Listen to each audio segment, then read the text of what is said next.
quelques hommes noirs, ou bien quelques hommes africains de la diaspora, ou quelques hommes africains, on peut effectivement avoir des exemples qui sont plus ou moins proches de la réalité que les subsahariens vivent au Maroc, pour qu'en fin de compte, ils croient que s'il y a des gens qui sont passés par des difficultés aussi importantes que celles dans lesquelles ils sont passés, est-ce qu'à travers ces exemples-là, ils peuvent effectivement se projeter de manière à devenir aussi des personnalités?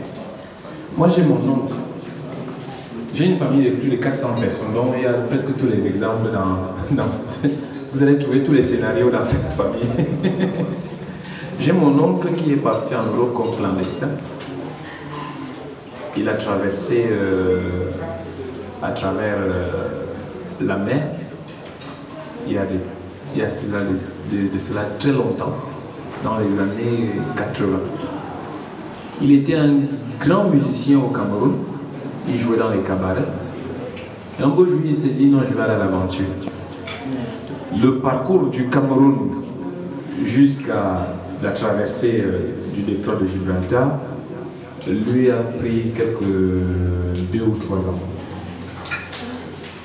Et il est arrivé en Europe, il était sans papier. Et à cette époque-là, c'était pas encore très rude comme aujourd'hui. Mais rude dans le sens où c'est que on ne jetait pas encore les regards sur ceci, tout. Mais pour s'en sortir, c'était pas facile. Aujourd'hui, il a plus de 25 ans en Europe. Il a plus de 25 ans. Il a un doctorat en musique. Il a sorti un single dernièrement. Et il est marié. Il a des enfants. Il vit en Grande-Bretagne. Il est anglais déjà. Depuis fort longtemps. Mais quand il vous raconte son histoire, je vous jure, vous avez mal à la tête. Vous avez mal à la tête. C'était la vraie misère. Chaque étape était une misère.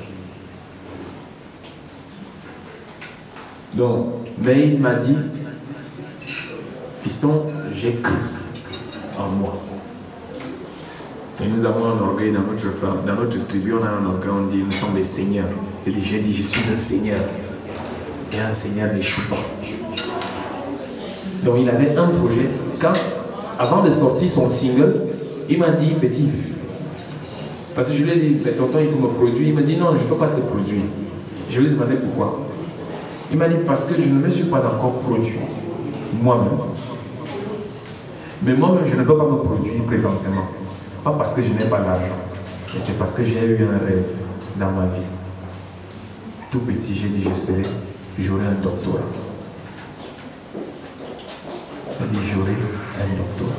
Et que seule la mort m'empêchera d'avoir ce doctorat.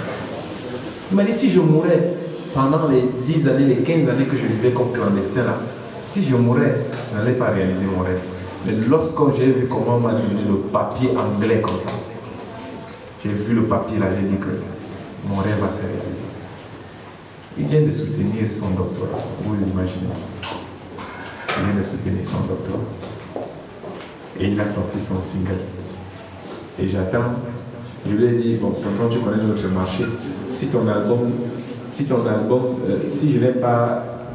je ne sors pas mon album avant le tien, tu vas devoir produire mon album parce que tu m'as dit que tu vas produire mon album après avoir réalisé tes rêves. Il m'a dit, sans souci. Donc voilà un peu. Il y a des exemples, effectivement. On peut survivre de n'importe quoi, il suffit de croire en soi.